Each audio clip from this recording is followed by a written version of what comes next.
Welcome to the Heart and Home podcast, a podcast for parents who want to understand behavior, not just manage it.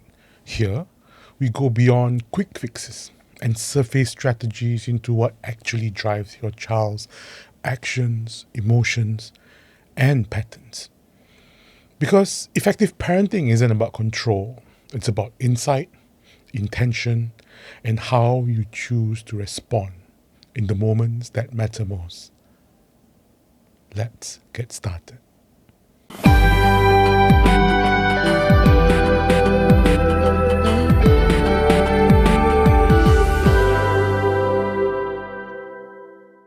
Welcome back, everybody, to the Heart and Home podcast. I'm Gloria. We have Taufik, and of course, today we have someone very, very special with us. We have James. Hi everyone. Maybe we get James to introduce himself, where he's from, what he does.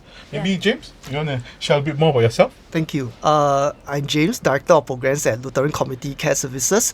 So we are an agency that specializes in restorative practices, and we serve children, youth and families from disadvantaged backgrounds, and we work with them to restore their relationships. How old are these children, James, usually? Typically, we work with upper primary kind of children in school Okay, settings. so primary 4, 5, 6 onwards. Yeah, that's right. Okay. That's right. Okay. James, thank you so much for coming down today. And I think it's because we also had this last conversation based off this article that we saw about...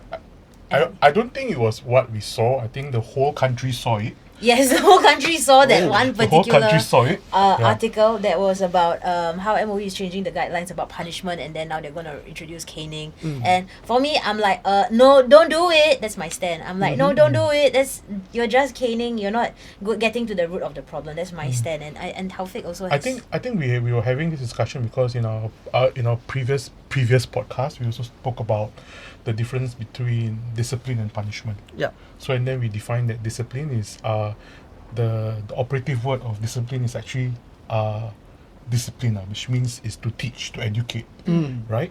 And there's not much teaching in caning, does it? It's straight up, we jump straight into punishment, right? Yeah. So then that was the question that we had, and that was our struggle. Like, why? I mean, we already know caning has really existed since a long time, right?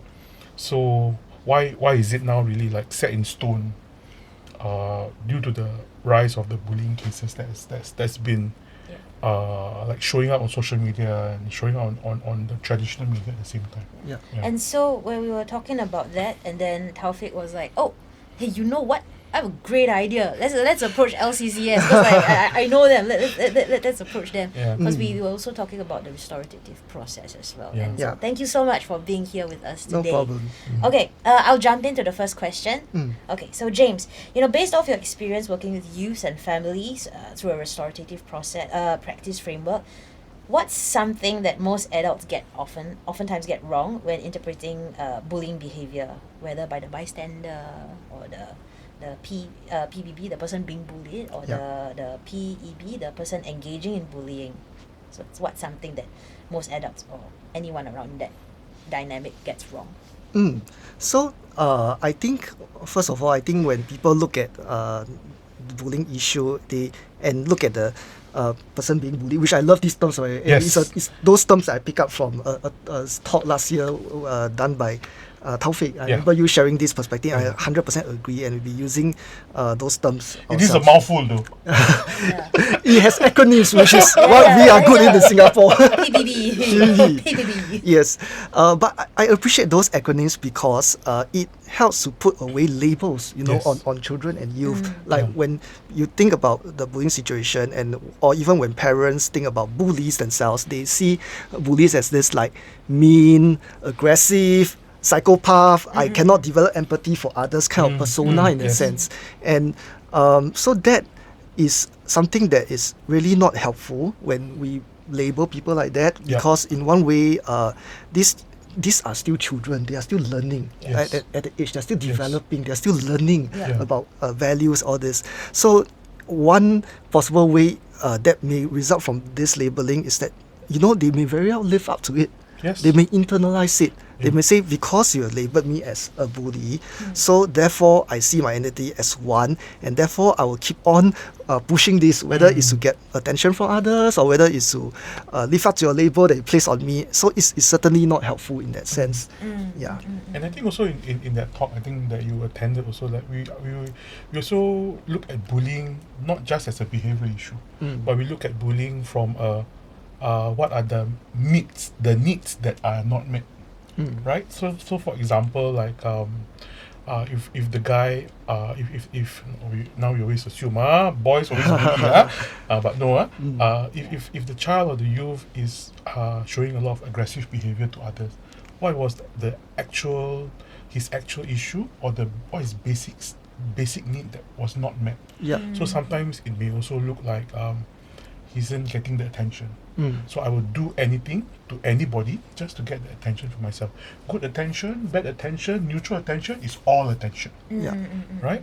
So then we our last episode also we spoke about what are restorative practices. I know restorative practices as a practitioner, but I also want to hear from as a practitioner and somebody who has witnessed it, and I know it comes from Maori culture.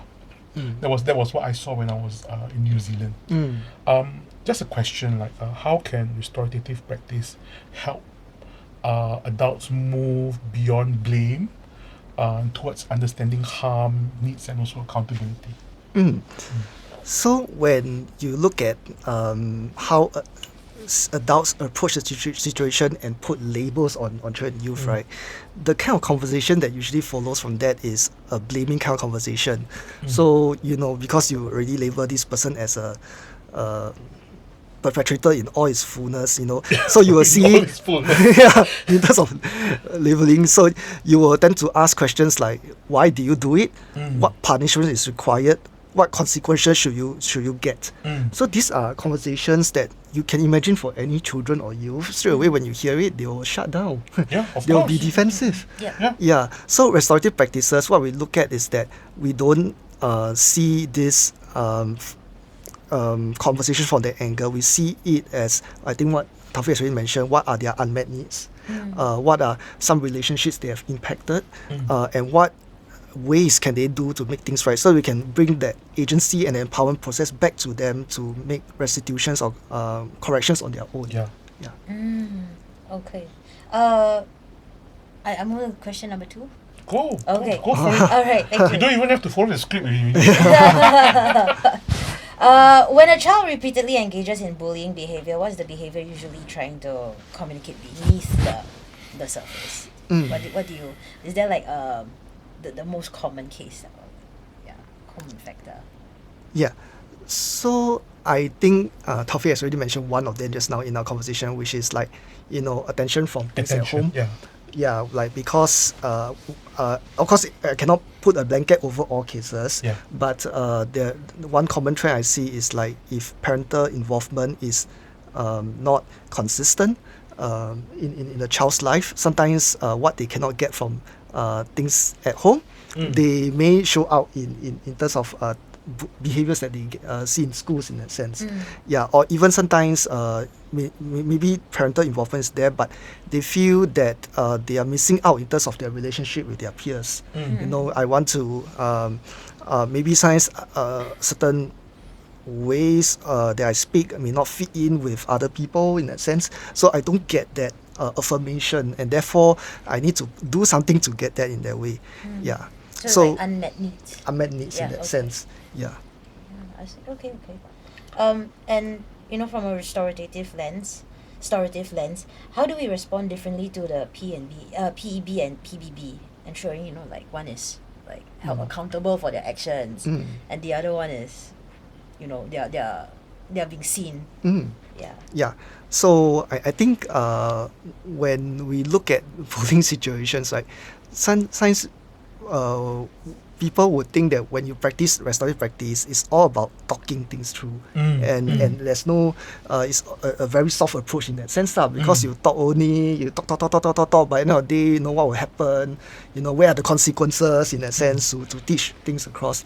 So, I would say that in restorative practice, what we definitely we talk, but we hold tough conversations about the situation. So we will make sure that both parties and also even their other loved ones sit together in a circle, with everybody being given the opportunity and chance to speak and express on what was happening for them when these incidents happened, how have they been impacted, what do all parties see as the way moving forward to make things right. So we share often with whether it's other parents or with teachers that actually going through such a process, right?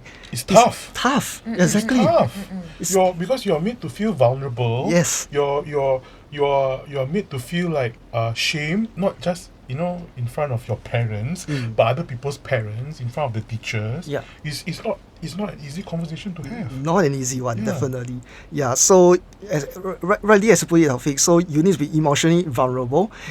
You need to hear the shame of others, how they've been impacted, and frankly, sometimes we even have bullies or person engaging in bullying behaviour tell us that I'd rather skip that process. You just give me the consequence. Just punish me. Yes, teacher, just punish me. Just kid. I don't want to talk. I don't want to see the other person's parents. I'm scared. I have a question for both of you, because you've been practicing this or for quite a while now. How effective is it? This process. Effective, Yeah. I can tell you that effectiveness does not equal to time. Okay. Meaning, I say is that if you are expecting immediate resolution, I'm very sorry to disappoint you. And even to parents who are listening, I'm very sorry to disappoint you that if this happens today, it's not gonna. It won't fix itself in 1 week or 2 weeks. It's gonna take at least 2 months, 3 months, or even sometimes 4 to 6 months. Right? But if you ask me in terms of restorative practice, in terms of its effectiveness, I would say that from an evidence base, it has been proven in New Zealand, in Australia, and even in the US, where they apply restorative practices into working with persons causing harm and persons who are experiencing harm. It allows each of the parties affected who are impacted to have to put on different lenses from each individuals, and then when we see for the person who is engaging in bullying behaviors, and was even from the perspective from the person being bullied, it allowed them to see why this behavior happened, why this action happened. So will it solve everything? Probably not, but it would give different insight, to have understanding, to create conversations, and to find out a little bit more like what's going on for the other person that this is happening. Maybe we can hear from James also. So first of all, I echo Taufik in that there's already a wide existing literature out there in terms of research looking at the effectiveness of restorative practice and bullying, not just in Western cultures, but also even in Asian countries like South Korea or even Hong Kong. Oh, really? Yes. There are. Yeah, so if I don't remember wrongly, previously there was a CNA documentary on bullying in South Korea, and I believe they feature third-party mediators who actually use restorative justice as the framework that they use to mediate the sessions. Restorative justice is actually this work is actually pioneered by Dr. Daniel Sheck from Hong Kong Polytechnic University. Oh, really? Yeah, it's restorative justice. Yeah. Who created it? Yeah. It's there. It's just he took it and ran with it in Hong Kong. Yeah. But who is the one who originally created it? Originally, as to my knowledge, we can fact check this along the way, okay? Like we always do. Is that according to my knowledge, it's actually part of Maori culture. Okay. Yeah. But from over there is done differently. They include the law enforcement, they include the teachers. So this circle that we're talking about is not just parents of person being bullied, parents of are engaging in bullying behaviour. It includes the bystanders, the school, the teachers who are impacted, even the police. Yeah, so that's how big the circle gets. Well, like two things I want to bring up. So, like last week, there was a murder that happened in Australia.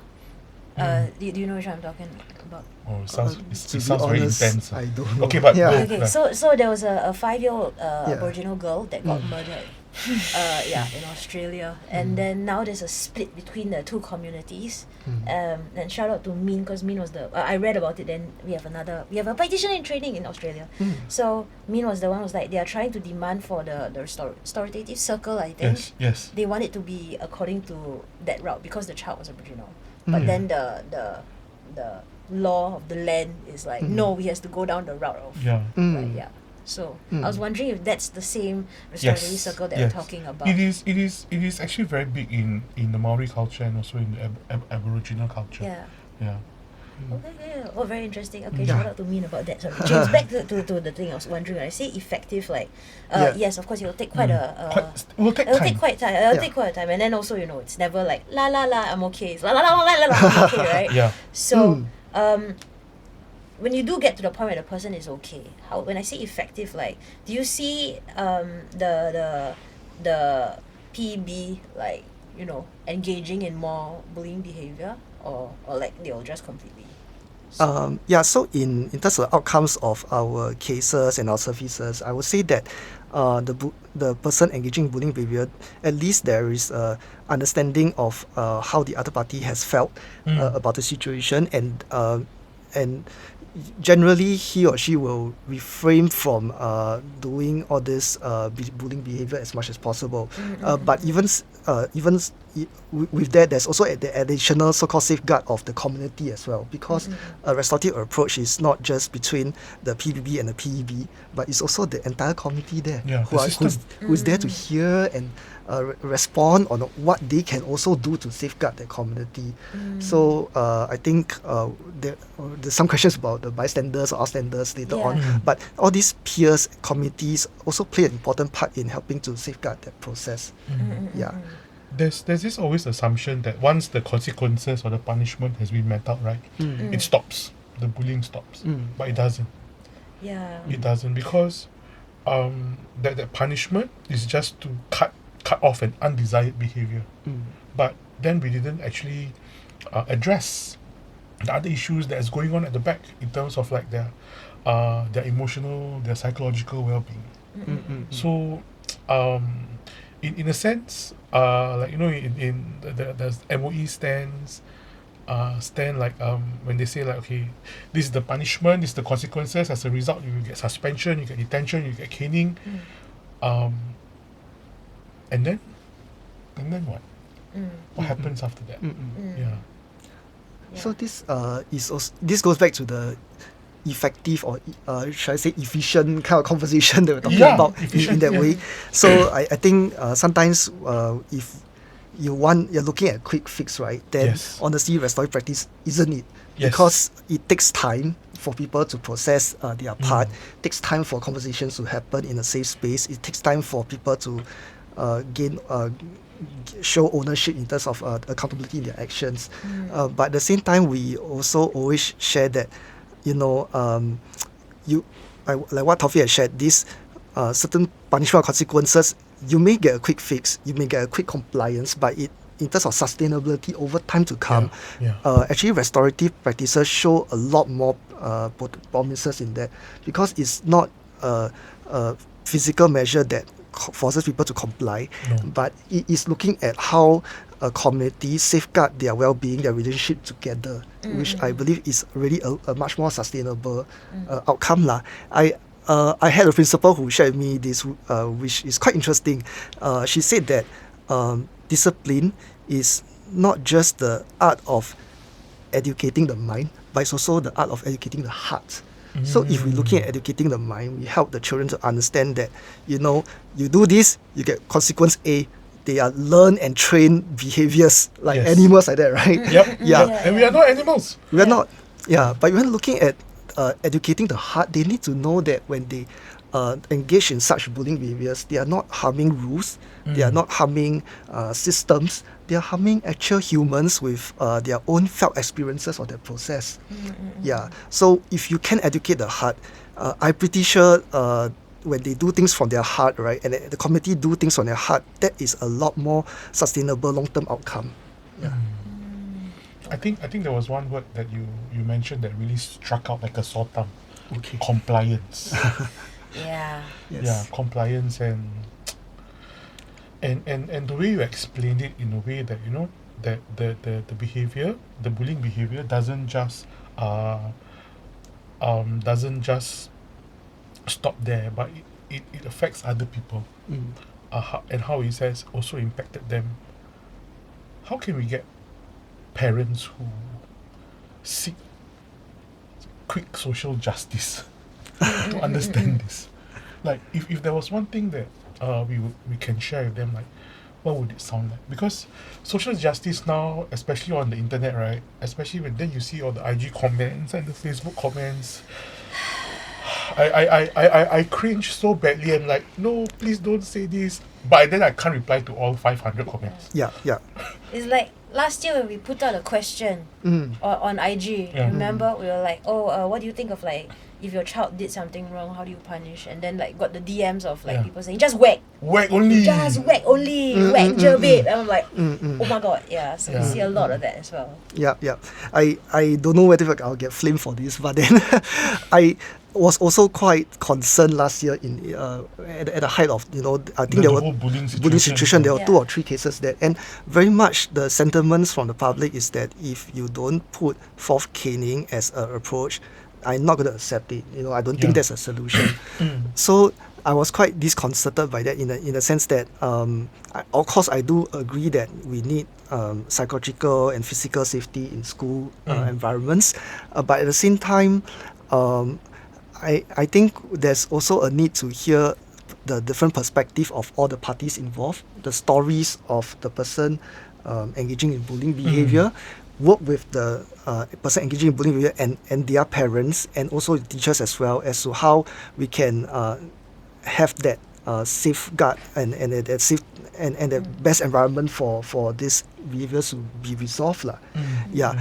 But I must say, of course, I understand some of these parents in their sentiments. No, because I want immediate justice now. Yeah. Yes. Yeah. So then now we move on a little bit in terms of, like, because you also brought this I was also keep looking at, like, what's this? I want to see. Sure. and here is a compass of shame, and which also brings us to our next question also. Yeah. Like, you think that there are moments where punishment unintentionally reinforces shame rather than responsibility or accountability? Yeah. So I brought all this nice template. Where should I show it? Like here? I don't know. Anyway, three cameras. Three cameras, different angles. I show you every other Oh, camera okay, as well. sure. This Sure. is what James brought in Yeah. compass of shape. Yes. So this compass of shame is one of the key concepts in restorative practices, and Do basically. you think you could share this with us, PDF this or Yes. so that we can put on Superimpose our on our video. superimpose on our video. Yes, no problem with that. Fantastic. Yeah. So in this compass of shame, what it shows is that when any individual is experiencing shame, in their circumstances, in their process, there are 4 possible maladaptive ways that people usually cope with it. So there is withdrawal, which is like how you withdraw and exclude yourself from community. There's avoidance, where you maybe take part in risk-taking behaviors to deny that the situation happened. There could be attack self, internalization of blame, and lastly, there's attack others, which is what a lot of our children sometimes, when they are engaging bullying behavior, experience. So because of the shame they experience at home, maybe whether the parents are going through divorce, whether there's family violence at home, or whether I don't have the enough attention or care from other people, part of the shame that is manifested in their behavior is this attack others. Yeah. So when we see them as like coming from this perspective, right, we go beyond the behavior, we go into their needs, we go into what exactly are they experiencing that causes them to feel that shame process in the first place, shame experience in the first place, and then we go and have conversations about it to address it right at its root. Yeah. I think that's more, well, to me, from what I'm listening, I feel like that's more effective than like just, come here, I cane you. As you're sharing this also, right, then I'm also looking at like trauma responses, like fight response, flight, fall, and also freeze. Yeah. So it's almost similar, and Yes. and I can't stop but also like relating it into like in terms of brain development, like how the trauma brain responses, and then when you mentioned that, probably there's some abuse at home, or there's like some family violence at home, or even going through a divorce, and all these events cause trauma. Yeah. Yeah. Yeah. And the acting out behavior is a byproduct of that trauma. Yeah. Yeah. Yeah. So if we look into all this beneath the behavioral surface symptoms kind of issues, right? We go down to deep into this. That's where we understand that perhaps they are experiencing some of this shame in the first place, and what they need is an open and safe space for them to talk about these issues first as a way of resolve, instead of tackling them right at their behavior level, and sometimes that's where conversations get stuck. Yeah. Okay. I think when we talk about safe space, right, I think can we bring this to our next episode? Yeah, I'm so we thinking create a of it. safer space. Oh. Okay. To our next Because episode. like I actually have another question. I feel like maybe the listener might want to know, how does it actually work? Yeah. Do you bring people in and like Yeah. is it everyone together at the same time? So I've got questions, but I feel like there's gonna be another 2 hours. So let's bring you're right. Let's bring it to the next episode, guys. Okay. So thank you so much for catching us. Thank you, James, for this first episode of this little series that we have. And we'll catch you guys on the next one. See ya. See you. And clap. Before you move on, pause for a moment. What stayed with you from this episode? If it shifted something in you, subscribe to Heart and Home Podcast and keep growing with us, one conversation at a time. And if another parent you know came to mind while listening that may benefit from this conversation, share this podcast with them. Because sometimes they might just need to hear the right words at the right time. And that may spark a change for them. If you do need a chat with us, DM us on Instagram, consult to book a complimentary one-to-one clarity call. See you guys soon.